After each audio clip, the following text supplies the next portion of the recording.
우리 야가서는 가장 아름다운 노래로 불리는 그런 말씀이죠. 이 아가서라고 하는 이 의미를 보면요, 한자로 우아할 노래가, 가장 아름다운 노래, 가장 우아한 노래라고 하는 뜻이죠. 이 아가서를 흔히 알레고리다, 아니면 단순한 남녀 간의 사랑이다라고 말할 수도 있습니다. 그러나 이 단순히 남녀 간의 사랑만을 말하는 게 아니죠. 이 깊은 의미 속에서는 초대교회에서 이 아가서에 대해서 말하기를 그리스도와 교회의 신비한 사랑을 예표하는 말씀으로 다 해석되고 있죠. 그러니까 아가서에 나오는 신부는 교회와 성도의 모형이 되어지고요, 그리고 신랑은 바로 예수 그리스도를 예표하는 겁니다. 그렇기 때문에 이 아가서의 사랑의 언어는요, 단지 감정만의 표현이 아니라 주님께서 교회에게 주시는, 주님께서 성도들에게 주시는 사랑의 속삭임이죠. 그리고 오늘 이 본문의 말씀은 아가서 가운데 가장 절정을 이루는, 사랑의 절정을 이루는 아주 귀한 말씀이죠. 이 아가서에 나오는 이 사랑의 주제를 들을 때마다 성도들은 자연히 주님을 생각하게 되어집니다. 사랑이란 말이 언급될 때마다 신자들은 그리스도의 사랑을 묵상하게 되어지고요, 그리고 우리가 하나님께 대해서 부족하고 빈곤한 사랑을 우리가 생각하게 되어지죠. 그리고 우리는 아가서를 통해서 우리들을 향하신 예수 그리스도의 부드러운 사랑과 또 그분과 연합되어지는 사랑 속에서 축복된 사실 앞에 우리는 환희를 느끼게 되어지죠. 그리고 우리가 이 말씀을 대할 때마다 우리는 전에 없이 그분이 없으면 살아갈 수 없다는 생각 또한 우리가 가지게 되어진다라는 것입니다. 오늘 저와 여러분은 이 말씀을 통해서 주님께서 우리에게 하시는 말씀을 받아들이고 일어나라, 그리고 나와 함께 하자는 그 부드러운 음성 앞에, 우리가 그 초청 앞에 우리가 화답할 수 있는 귀한 시간 되어지기 원합니다. 여러분 10절에 보면요, 10절에 솔로몬이 이 시편의 저자, 이 아가서의 저자는 솔로몬입니다. 이 솔로몬이 신부에 대해서 어떻게 부르고 있습니까? 여러분 10절 말씀 한번 읽어볼까요? 시작. 나의 사랑하는 자가 내게 말하여 이르기를 나의 사랑 내 어여쁜 자야 일어나서 함께 가자. 여기 보면요, 나의 사랑 내 어여쁜 자야 라고 말합니다. 지금 신랑, 지금 솔로몬인데요, 이 신부, 이 술람미 여인에 대해서, 이 신부에 대해서 나의 사랑 내 어여쁜 자야라고 이렇게 호칭하고 있죠. 노래를 부르고 있죠. 여기에 그 신랑의 음성, 나의 사랑 내 어여쁜 자라는 말이 벌써 10절과 13절에 반복되고 있다는 겁니다. 그만큼 중요하다는 뜻이죠. 근데 여기에 이 나의 사랑 내 어여쁜 자야라는 의미는요, 동시에 저와 여러분을 향한 바로 예수 그리스도의 부르심이기도 하죠. 나의 사랑 내 어여쁜 자야. 여러분들이 결혼할 때에 이런 표현을 많이 썼을 겁니다. 나의 사랑 내 어여쁜 자야.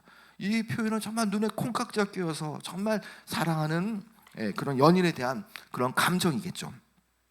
지금 신랑은 신부와 함께 즐거운 시간을 보내기를 원합니다.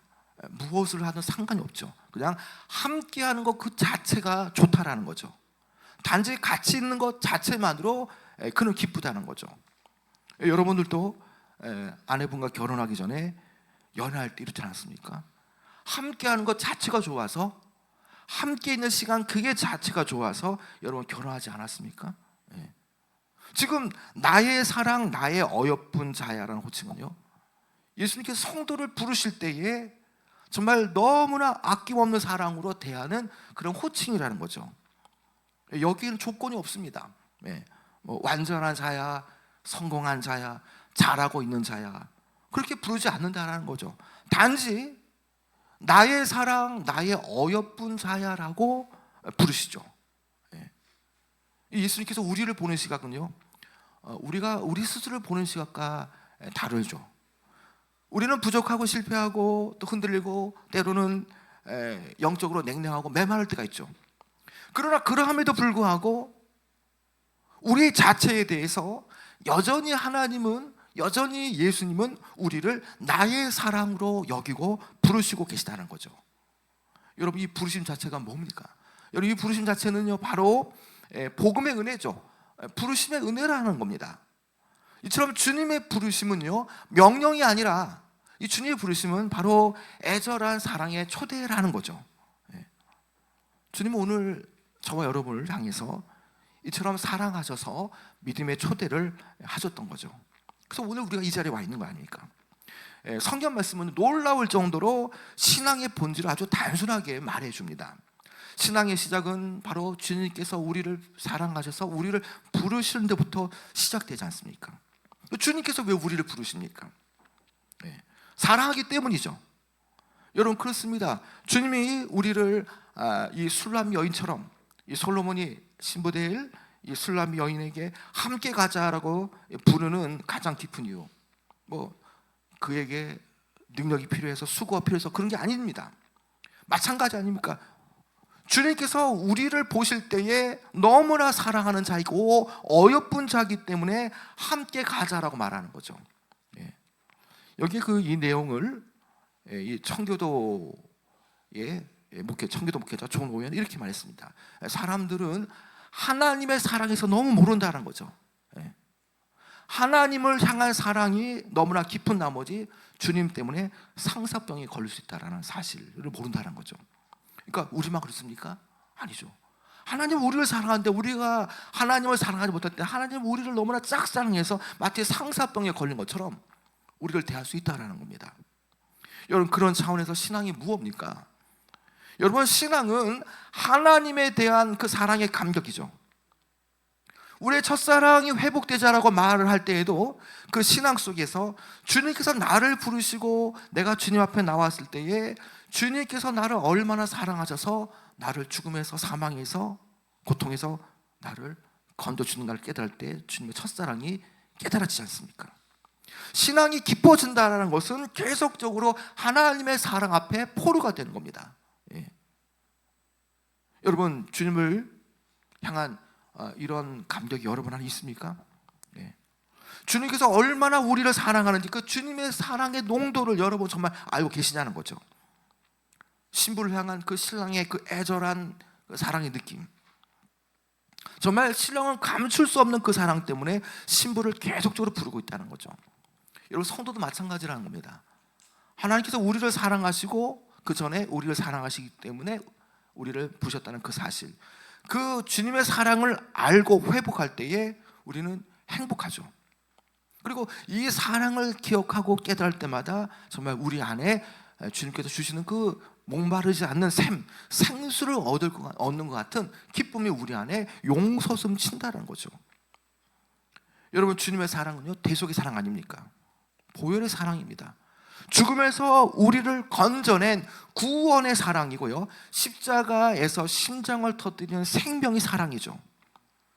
여러분, 그렇기 때문에 우리가 주님께서 우리를 사랑하시기 때문에 목숨까지 내놓으신 귀한 사랑을 안다면 우리 또한 주님을 사랑할 수밖에 없다라는 거죠. 여러분, 이제 신랑은 11절부터 13절에 정말 그 참으로 사랑하기 좋은 계절이 봄이 왔기 때문에 이제 그 신부에게 사랑의 언어로 속삭입니다. 자, 이 11절 이하의 신랑은 지금 이 계절의 바뀜을 통해서 더욱더 사랑하자라고 말하죠. 여러분, 어떻게 계절이 바뀝니까? 11절 말씀 읽어볼까요? 시작. 겨울도 지나고 비도 그쳤고. 자, 이 신랑의 초청은요, 봄이 왔다라는 놀라운 묘사를 잘 드러내죠. 이 겨울이 끝나가는 이 봄의 이 계절, 이 정말 사랑하기 좋은 계절 아닙니까? 우리가 많이 불렀던 가곡, 봄처녀, 봄처녀 제 오시네, 그런 가곡이지 않습니까? 봄이 얼마나 사랑하기 좋은 계절입니까? 여러분, 겨울은 정말 차갑고 어둡습니다. 자, 내내 겨울에 움츠리고 추웠던 겨울이 지나고 이 비도 그쳤습니다. 이제 봄이 왔습니다.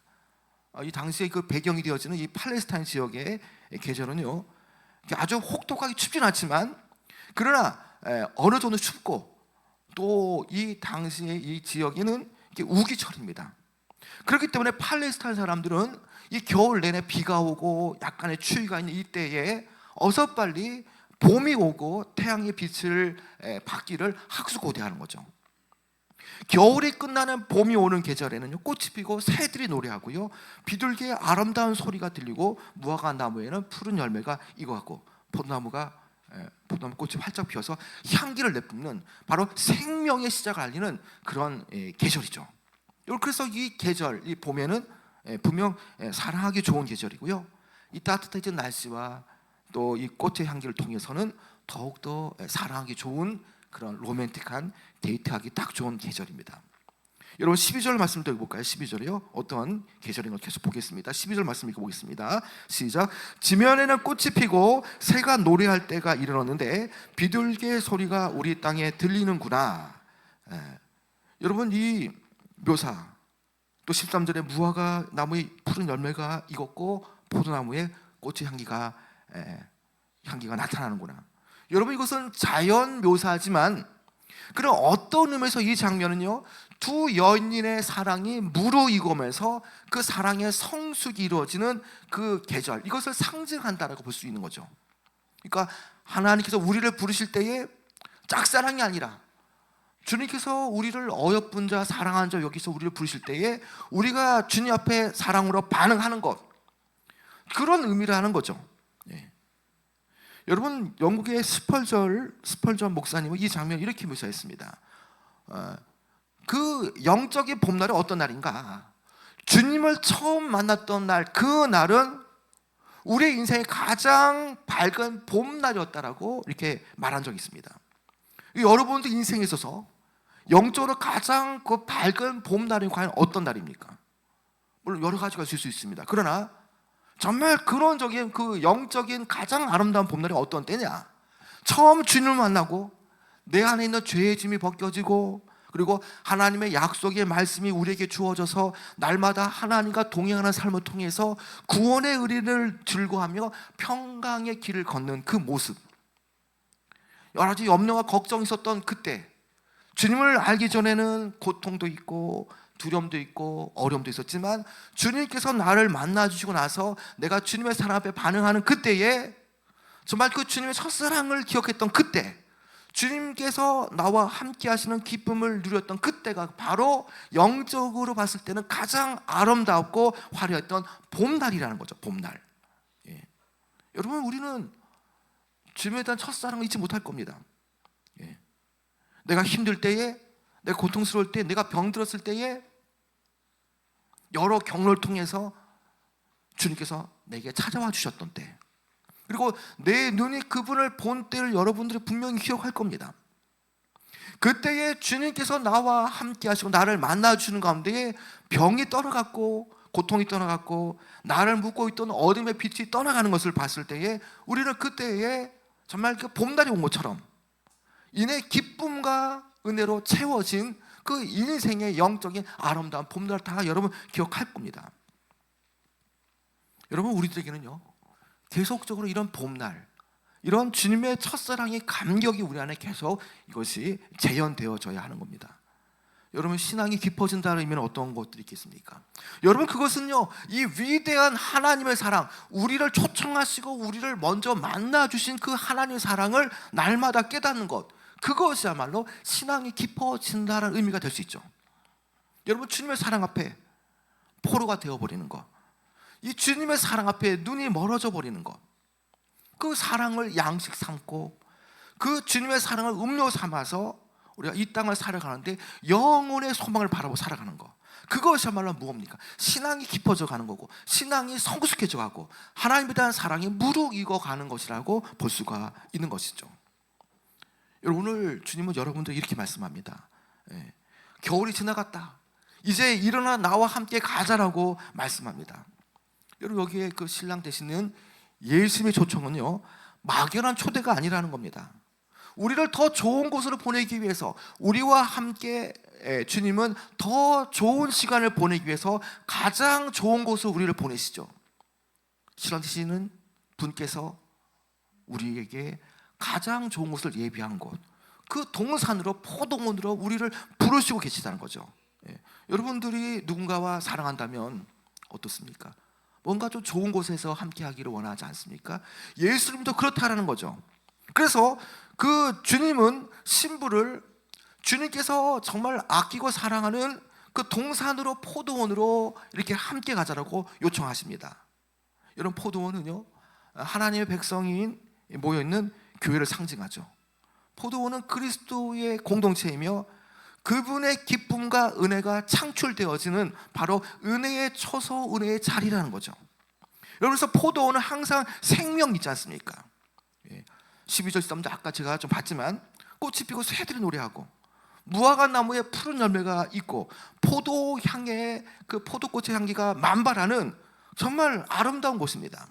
바로 여기에는 영적인 생명과 기쁨과 은혜의 풍성함이 있는 것이죠. 여러분, 그러나 주님께서 이끄시는 그 포도원 아니면 영적인 교회, 여러분, 이곳과 다른 세상은 어떻습니까? 세상은 사막과 같습니다.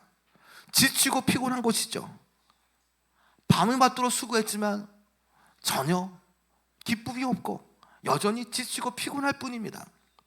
그러나 그 광야 같은 인생길에, 광야 같은 세상에서 정말 지쳐있는 나를, 우리를 너무나 사랑하시기 때문에 그 안식과 기쁨과 또 생명과 또 평강이 있는 그분의 동산으로, 포도원으로 우리를 초대하신다는 거죠. 물론 이 영적인 포도원, 영적인 동산이라고 할 수 있는 교회는요, 물론 이 지상의 교회는 완전하지 않습니다. 그러나 이 교회는요, 하나님의 부르심을 받은 곳이기 때문에, 그리고 주님의 은혜가 흐르는 곳이고 신랑 되신 예수님의 음성을 들을 수 있는 곳이기 때문에 이곳은 너무나 아름답고 너무나 귀한 곳입니다. 여러분, 교회는요, 주님의 포도원입니다. 그리고 포도원지기 되시는 하나님께서 신랑 되시는 예수님을 통해서 신부를 맞이하며 우리를 이 자리에 불렀지 않습니까?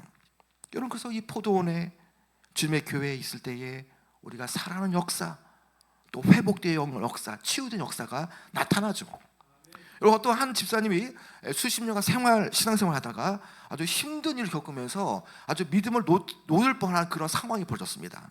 그런데 어느 날 예배 속에서 그 찬양을 말씀을 들으면서 하염없이 눈물을 흘리게 됐죠.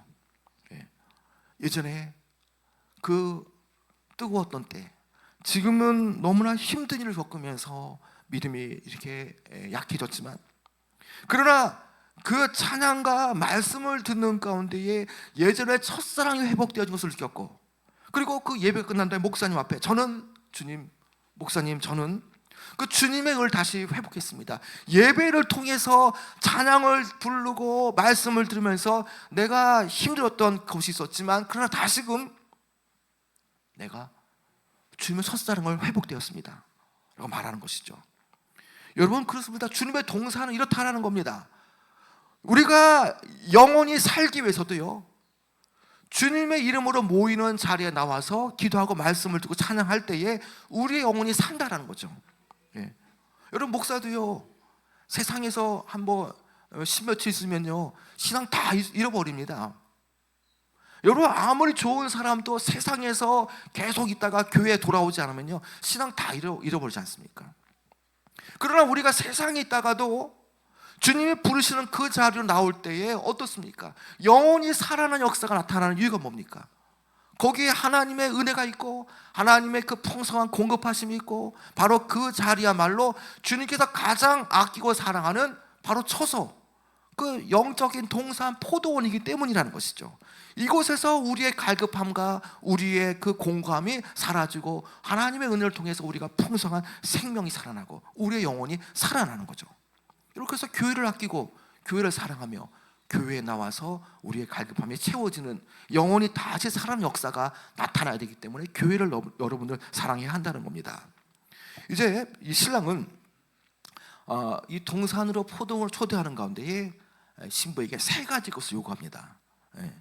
자, 여러분, 어떤 것도 있냐? 자, 내 얼굴을 보게 하라 라고 말을 하죠. 그 내용이 14절인데 한번 읽어볼까요? 14절 시작.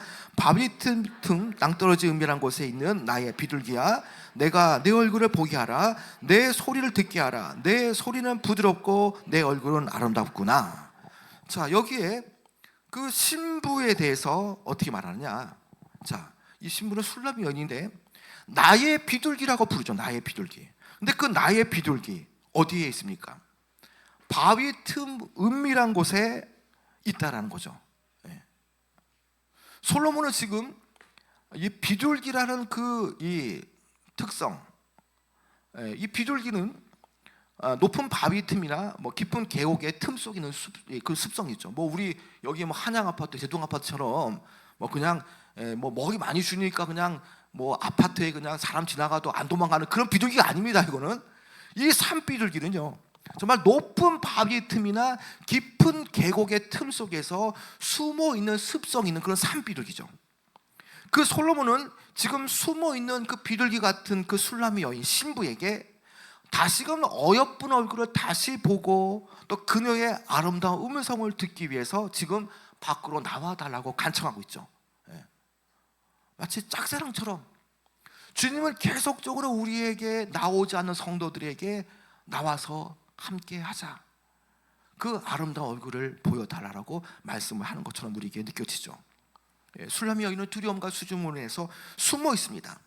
그러나 신랑은 숨어 있는 신부를 불러내어서 그녀의 아름다운 얼굴을 다시 보고 싶어 하죠. 주님은 우리에게 이렇게 말씀하지 않습니까? 숨어 있지 말아라. 너의 얼굴을 내게 보여라. 나와 함께 하자. 여러분, 주님이 원하는 거 이것 아닙니까? 주님이 원하는 것은 우리가 숨는 것이 아닙니다. 주님은 예배라는 방식을 통해서 우리를 보기를 원하시죠. 여러분, 예배는요, 내가 주님께 얼굴을 향하는 겁니다. 예배라는 것은 주님께 우리를 보고 싶어하는 주님 앞에 우리의 얼굴을 드리는 시간이죠. 여러분, 어떻습니까?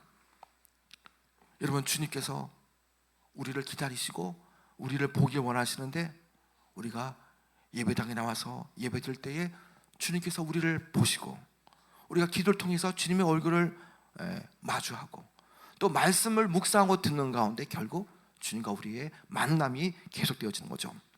여러분, 두 번째 요구는 또 이겁니다. 자, 내 소리를 듣게 하라는 거죠. 주님은요, 이 신부의 목소리를 듣고 싶어 하죠. 신부의 목소리를. 여러분, 연애할 때에 어떻습니까? 영상통화 안 되는 옛날 핸드폰 그 전에 그냥 그냥 전화.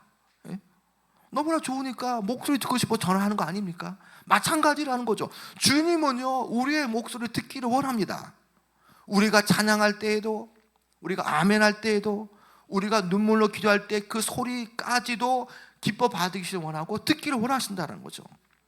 여러분, 우리가 이 부분에서 우리가 생각할 것들이 많죠. 정말 나는 이 기도를 통해서 주님 앞에 나가느냐? 주님은 우리의 기도를 통해서 음성을 듣기 원합니다. 찬양으로 주님 앞에 나가느냐는 거죠. 그 찬양을 통해서 정말 신랑을 사랑하는 그 목소리를 듣기를 원하죠. 믿음으로 주님 앞에 나가느냐? 어떻습니까? 정말 믿음의 고백, 정말 주님을 사랑합니다라는 그 고백, 그 신랑 되신 예수님은 그것을 듣기를 원한다는 거죠. 여러분, 주님은요, 예배당에 나와서 우리의 소리를 듣기를 원합니다. 또 주님은요, 각자의 골방에서 주님 앞에 목소리를 통해서, 기도를 통해 찬양을 통해서 주님의 그 믿음에 대한 고백, 또 사랑에 대한 고백을 듣기를 원하신다는 거죠. 이제 주님께서 또 원하시는 것 한 가지가 있는데요, 15절 말씀인데 이게 무슨 이게 갑자기 튀어나온다 생각할 수 있지만 이 의미를 잘 생각하면 연결됩니다. 여러분, 15절 말씀 읽어볼까요? 주님께서 세 번째 요청하는 게 뭐냐? 자, 15절 말씀 읽어보겠습니다. 시작. 우리를 위하여 여우 곧 포도원을 허는 작은 여우를 잡으라. 우리의 포도원에 꽃이 피었습니다. 자, 이 팔레스타인 지역에는요, 이 작은 여우들이 이 포도원에 들어와서 포도를 훼손하고 꽃을 훼손하면서 열매가 열리기 전에 이것을 다 이렇게 망가뜨립니다. 이 포도원은요, 주님과 우리가 함께하는 곳이고요, 주님의 교제가 있는 자리죠, 포도원. 그런데 이 포도원에 하나님과 우리 사이에, 하나님과 예수님 사이에 정말 사랑하는 관계, 그거를 깨트리고자 하는 그런 영적인 세력들이 있다는 겁니다. 그게 뭐겠습니까? 작은 여우라고 말했거든요. 겉보기는 하찮게 보이지만 이 포도원을 망가뜨리는 영적인 방해 요소가 있다는 거죠. 어떤 우리 안에 그 주님과의 사랑을 깨트리는 그런 요소들이 있는 거죠. 어떤 것도 있겠습니까? 우리 안에 있는 영적인 게으름 때문에 주님 앞에 나오고자 하는 마음이 없는 것들, 계속 미루는 습관, 기도해야 되고 주님 앞에 찬양해야 되고 주님 앞에 날마다 신앙의 고백을 해야 되는데 불구하고 그런 미루는 습관, 어떤 그런 죄가 들어와서 사탄의 어떤 그런 유혹에 의해서 죄가 들어올 때에 그 죄를 통해서 계속 죄가 쌓일 때에 어느새 하나님과 우리 사이가 멀어지는 거죠. 아담이 죄를 지었을 때에 숨지 않습니까? 왜 예수님 하나님께서 어디에 있느냐라고 말할 때에 내가 두려워서 숨었나이다. 여러분 그렇다는 겁니다. 이 작은 죄가 계속 쌓이면요 어느새 하나님과 우리 사이가 이렇게 마치 막혀진 것처럼 느껴지지 않습니까? 그렇기 때문에 우리가 이런 작은 여우, 영적으로 주님 앞에 가까이 나가지 못하는 그런 것들을 우리가 이것을 해소해야 되는 겁니다. 여러분 이런 것들을 계속 두게 되면 어떻게 되겠습니까? 말씀을 멀리하는 마음, 예배에 소홀하게 하고자 하는 마음, 영적인 그런 게으름, 이런 것들이 결국에는 우리의 그 포도원, 우리가 주님께 드리는 예배, 이것을 무너뜨리고 황폐하게 만든다는 것이죠. 여러분 정말 이 작은 균열이 큰 붕괴를 만들지 않습니까? 대형댐이 붕괴된 후에 조사를 해보니까 이런 게 나왔답니다. 처음 시작, 이 댐이 붕괴된 원인을 찾아보니까 아주 작은 그 균열, 이 3mm의 그 작은 균열이 계속 방치되니까 결국에는 이 댐이 붕괴되는 파국이 찾아왔다고 그러는데요.